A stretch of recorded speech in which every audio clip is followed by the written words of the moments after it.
Viral kepala desa arogan tendang makanan untuk posyandu, ngamuk ditagih gaji oleh kader.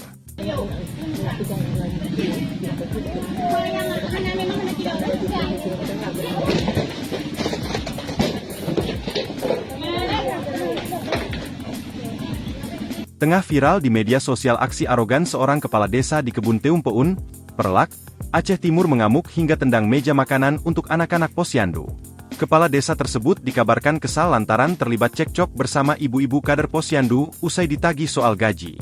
Tindakan kepala desa yang menuai kecaman ini pun viral, usai diunggah akun Instagram Interaktive Sabtu, 10 Agustus 2024.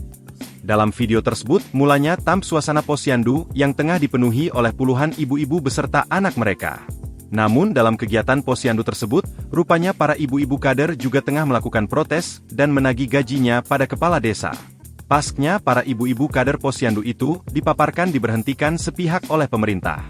Mereka pun lantas menagih gaji mereka yang belum juga dibayarkan. Alhasil terjadilah cekcok para ibu-ibu kader dengan kepala desa yang juga tengah berada di lokasi tersebut. Bukannya memberikan hak para kader, kepala desa itu justru tersulut emosi hingga menendang meja tempat diletakkannya makanan untuk anak-anak posyandu. Alhasil makanan yang sudah tersaji dalam kemasan pun jatuh berserakan di tanah. Meja yang ditendang pun turut mengalami rusak parah dan hancur. Parahnya aksi arogan kepala desa itu turut disaksikan oleh anak-anak yang datang ke posyandu bersama orang tua mereka.